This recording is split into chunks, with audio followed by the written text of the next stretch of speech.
All right, guys. Well, there we go. I'm on the screen. So we are live streaming this. So if you guys could find your seats, we just want to kick off our workshop here, and then there'll be plenty of time for us to carry on the conversations once we get through our presentation. So just want to welcome everybody here tonight. We got a good turnout. Folks interested in the general plan cleanup. My name's Carl Steele. I'm the city planner. Started working on this project last year. Council funded the project last year. We've been working on getting to a point where we wanted to share with the community what we've been working on. So that's the point of tonight, is sort of give the community a look at a high level of what we're working on with our general plan cleanup. So with us tonight, we have Brooke Peterson here, who's our lead from RIC Engineering, and also Natalie from the team at RIC. And we have Brian Stevenson as well. Jared Vermeyes here. We've got Chief Malloy here. And then also we've got a couple council members. We have Mayor Cindy Warren here, and I saw Ron Holiday's here as well. So we got a good turnout of folks. And then various folks from our DAG group as well, regulars from the DAG. So appreciate you all being here. So with that, I'll turn it over to Brooke to kick us off. Okay. Thank you. Thank you. I'm gonna click forward and just give you a summary. I thought, oh, there we go. Awesome. Just give you a quick overview of what we're doing tonight. It's fairly simple, but I'm just going to step through kind of a simple presentation, give you an overview of what we are doing associated with the general plan elements update, or cleanup as we're calling it.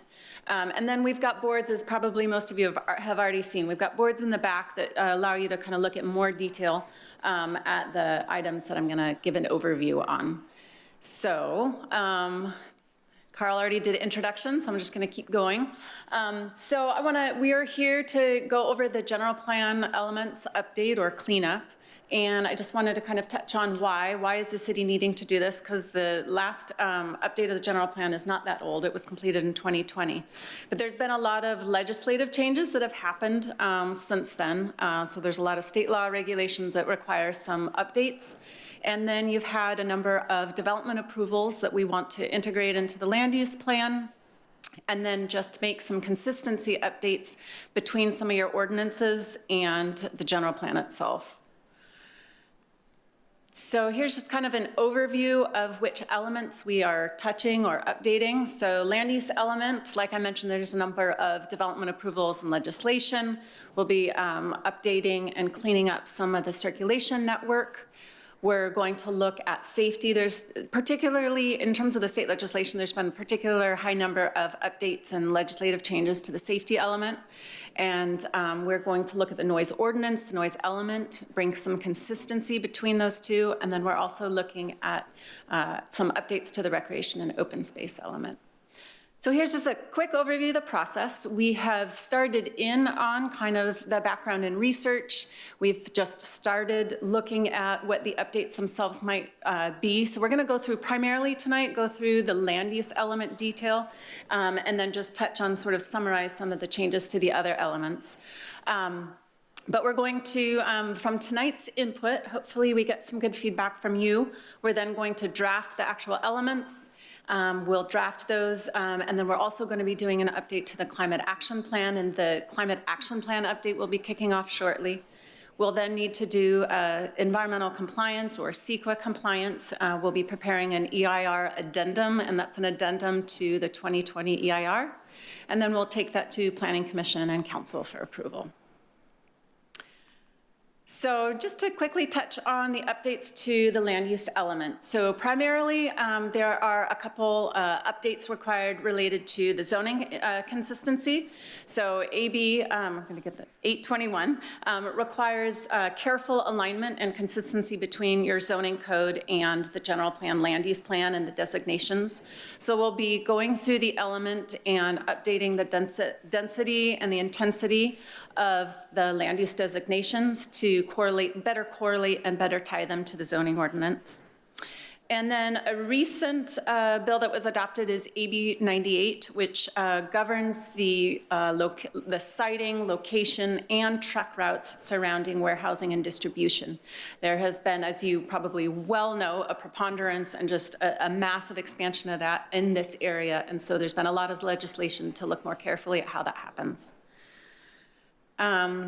So in terms of the land use plan and potential changes to that, we do have the land use plan here on a board, so we can, if you want to look at properties and locations in the city in more detail, we can do that afterwards.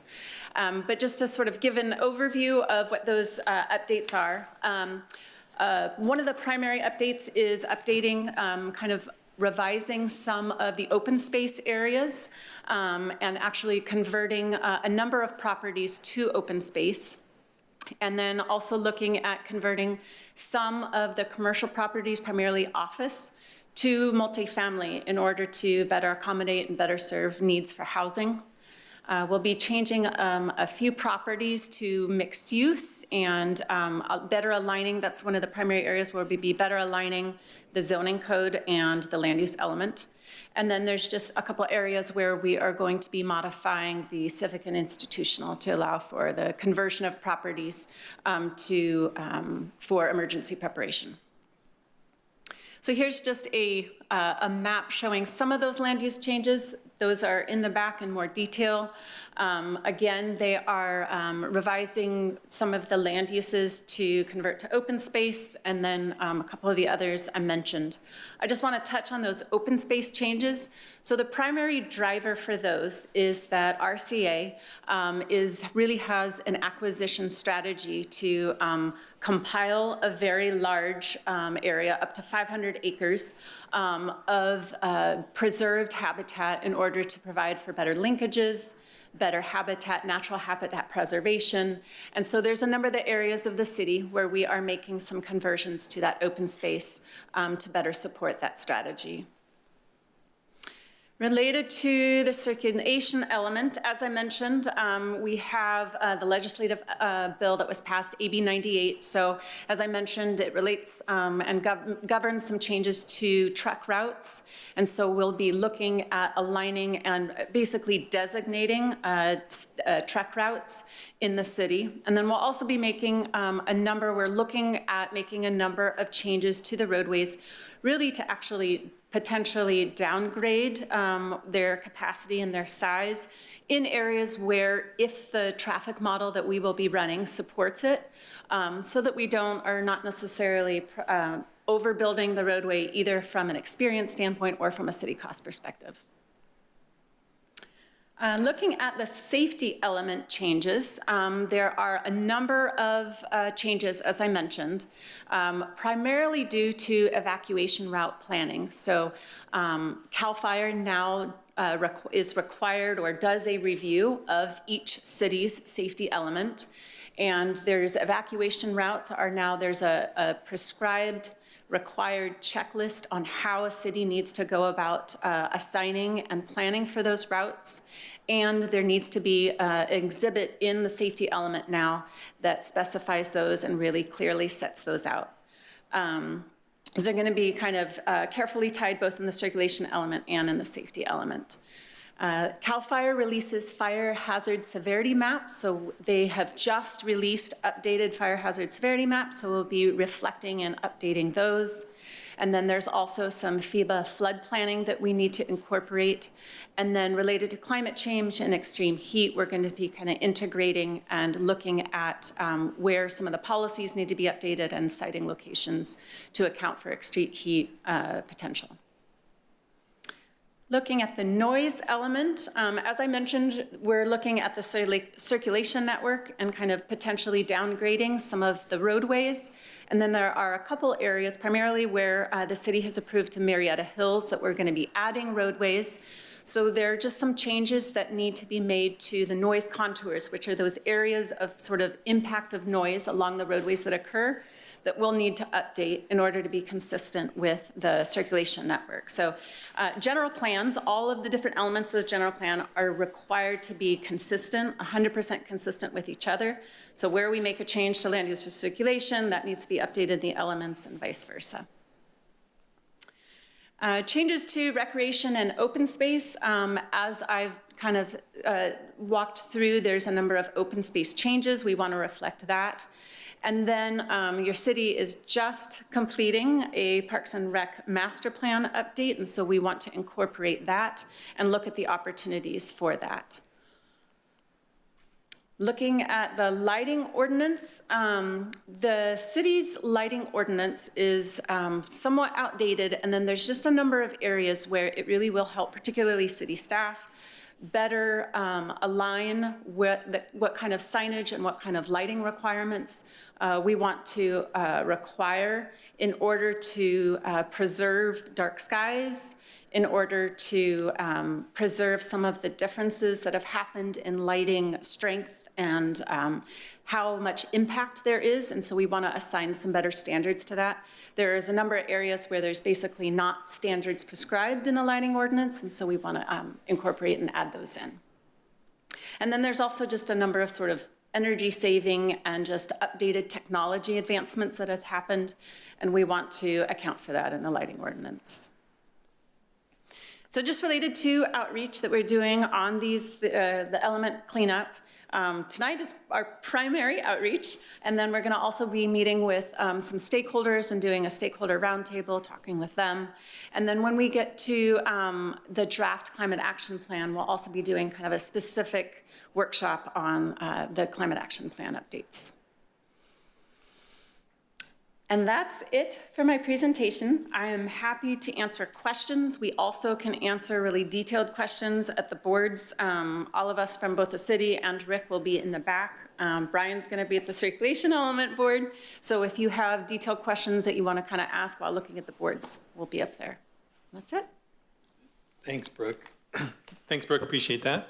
I did want to clarify one thing too, and we can talk about it if people want to look at the land use board. So the changes, just for the folks who might be watching on the YouTube channel, the changes from office to residential, you might have alarm bells going off saying that means we're allowing more development. That's not what it is.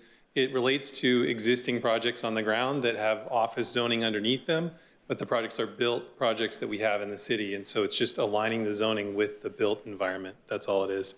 It's not allowing additional multifamily development. So I just wanted to clarify that. I know a lot of people have heartburn about the development in the city right now, so I just wanted to say that. With that, I just open it up if anybody has questions, and I'll try to repeat the questions before, so that way people can hear it on the web. So if anyone has any questions, go for it. Yes, sir. Keith. Quick question, in terms of your conservation area versus fire hazard zones, there's a lot of concern with homeowners. Anytime you're within 300 feet of a fire zone, suddenly your insurance costs are doubling. So is that taken into consideration when you're working out the conservation areas, the impact for the residents? So the question was about conservation areas and the requirement for fire buffers between properties and the conservation areas, and if that's taken into account with what we're working on. Is that generally the question? So there's a couple things. One thing, I want to put our fire chief on the spot, but there is something that our fire district did that only our fire district has done in this area, which has reduced insurance costs. And our council talked about that at a recent meeting because our fire department got a higher certification than the other fire departments in the area. That was a way that insurance costs have been reduced. So there is one thing that the fire department's proactively done, so just make you aware of that.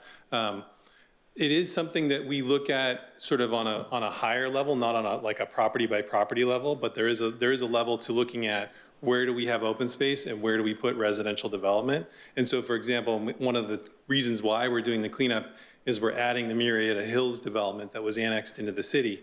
And that project was designed to have the development in an area that's away from the dangerous areas that would burn, and then the areas that might be the most fire prone, which are the higher up parts and the canyon parts out there, are designated to be open space, right? I see our staff worked on that, nodding their heads. So yeah, there is some of that goes into on a project level, but on a planning level, the open space changes we're making in this cleanup really primarily just relate to property that the RCA has acquired that's not going to be developed. And so the plan is to just change that land to open space since they already own it and they're making it open space. So that's a long-winded response, if that helps. Sure. Other questions? If anyone has any. Go ahead, sure. You mentioned a Senate bill or an Assembly bill, I can't remember which, where that was on either going into committee or in committee already on putting something in place for those open space areas where we need fuel modification or that fire protection buffer zone against RCA or otherwise protected lands. What was that, Bill? Do you remember? I know it's a lot. Trying to remember. So the question was regarding the bill that I think that's starting to get floated now by the Assembly. So not one that's been passed, but a new one. And the question is about how that relates to fire setbacks being required from RCA, potential RCA lands. Right. Yeah, when we talked about that, I think at the DAG meeting this last week, yeah, that could factor in theoretically if they pass that bill, and we're still working on this project. But I don't think we're really taking into consideration bills that may or may not happen yet. We're really focused on, what's been passed. Just as you all, I think most people in the room know, the number of bills the state's passed just in the last 5 years since we did the last update is mind-blowing, and hundreds of bills every year that affect like land use and planning. And so Brooke just highlighted just a few of them that require pretty significant changes, like the evacuation routes and the warehouse bill that affected Riverside County. So we're just trying to sort of knock off some of the big ticket items. But yeah, if that passes and we have to address it, we'll try to roll that in if we have to. Yeah, you'll probably see it get more of a hot item during fire season. Yeah. I see that something's going to be done with the noise ordinance. How, if anything, is being addressed with the amphitheater, with music events, and more, kind of a one-off, the city's birthday bash at Cal Oak Sports Park. So the question is something being done with the noise element about one-off events at the amphitheater and the sports park? Is that the question? I don't think we're looking at one-off events from a general plan level.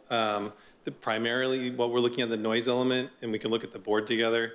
The noise element contours are the way we model noise in the city are somewhat outdated because we haven't updated it it wasn't updated in the last update 5 years ago. And so, for example, just one example would be Clinton Keith has been built all the way to Winchester now. There's a significant noise corridor there now that didn't exist before because cars are driving 50 plus miles an hour out there all the time. So that's something we need to roll into our noise element. Other new users that have come into the city since then that would have significant noise that we need to include would be like the new shopping areas and things like that are located along those transportation corridors. I'd say that's kind of more of the bigger picture ongoing noise that needs to be captured. But yeah, we're not really looking at one-off events in the noise element. So I appreciate the comment about the one-off event. What about the amphitheater? That's something that we're promoting. We've got consistent events, the music events with Newman Hospitality. Or is the city going to look at that, or are we just going to? Is it limited, based on your comment or your response? Is it limited to road noise?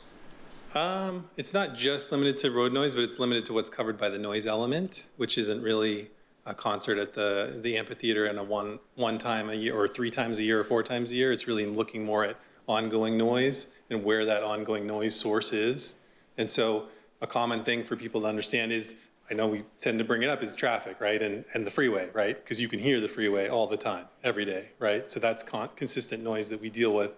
But there are other things. There's construction noise that we have obviously a lot of people have a lot of construction noise near them right now in the city because there's a lot of development. And that is something we could look at, sort of on a broad scale.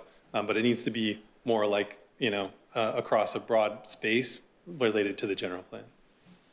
Thank you. Sure, no problem.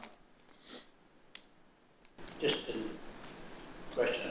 In terms of you're changing the zoning from office to resident multifamily, is that a general thing you're doing or just allowing it on a case-by-case basis? No, so it's right now, appreciate the question. So the question is, where are we doing the change from office to residential? So there's 3 properties that have been developed in the last 5 years with multifamily in what we call the transit-oriented development area, which is south of Los Alamos, north of Murrieta Hot Springs, east of the freeway near where you live. And that would be, we have the Bridges project, which has been built on Los Alamos. The underlying zoning of the project is office, but it's a multifamily project because it was built with an overlay. So it doesn't really make sense to continue to have them zoned office when the actual use of the property is multifamily. So we're just planning to give them the zone that matches the development that's already occurred there. The other one is the Manamos Apartments, which is just a block down from there, which recently was finished. That project also has office zoning underneath, which doesn't really make sense for a multifamily project. And then the third one is the Terraces project, which is under construction, which is also will be multifamily. So the idea is to just make sure that the zoning matches the uses that are there, because it looks very odd in the city that you would have underlying office zoning where there's an apartment complex, right? You're not going to get office there, so it doesn't really work from a long-range planning standpoint to leave the office zoning there. It also doesn't work for the property owner if they want to come in and get permits to fix their property and maintain it. It's odd that their zone wouldn't match up with their use, right? So it's just a cleanup item for those three properties. That's it. Those are the only ones. So the rest of the properties in that area, there's been like zero development in terms of office commercial. There's one, so the question was, there's been zero development in that area in terms of office or commercial. There is one property at the corner of Hancock and Walsh Center that has an approved office development on it that I believe will be under construction soon, but most of the properties have not. I can tell you from staff processing standpoint, we've had another couple proposals in there since I've been working on some things in the last 5 years, but most of what's in development in there is multifamily using the TOD overlay. But we're only planning to make the changes related to the projects that are built on the ground. The other ones will stay the same. So, because I've had developers approaching us about the property, and their idea is, well, it's been done next door here. So if we put a bunch of properties together, can they get that zoning changed? So the question was, property owners have been approached in that area and they want the zoning change to allow for more development. The development's allowed. So the TOD overlay allows for the 30 dwelling units per acre. They don't need the multifamily zone to build using the TOD overlay. What we're doing is just helping the property owners that already have multifamily there just get the zoning lined up right. But that doesn't matter for the ones that haven't built yet. They can still build using the overlay if they want to. They don't need to change the zone. And following along with that, with the southernmost development, the 890 units, currently that street doesn't have to get paved by them. They can put a metal gravel road in there. Is that right? The question was about what type of road can go in the project, the terrace? The road that are built, apparently it's gravel, it's not paved. It'll be, the city traffic engineer is sitting next to you, so we can probably talk about that when we're ready to break up from questions, and he'll tell you about the roads, if that helps. Okay. Let Are there folks- any other questions? We're happy to stand around and. We can, yeah, the rest of the workshop would be, more informal. We can look at the boards together and folks can give us their input if they want to. Does that sound good? Unless people had other questions? And if I can just add, we do have comment cards, so if you want to take more time to prepare your comment and send it to us later, that's perfectly fine. We'll be taking public comment for another couple of weeks. And you're intending to have another one of these? Probably, we will have more workshops. We just haven't scheduled them yet, but definitely with the Planning Commission and the City Council, we won't just show up at the Planning Commission or City Council. We'll probably have workshops there as well, and there would be an opportunity. This just gives you more time. You're not limited to that 3-minute time frame, so there's plenty of time here with staff working on the project. We're happy to stay as long as you want, and we'll chat about the project. Okay? Okay, thanks for those who watched, and yeah, we'll just break up and we can talk at the boards if people are interested. Thank you.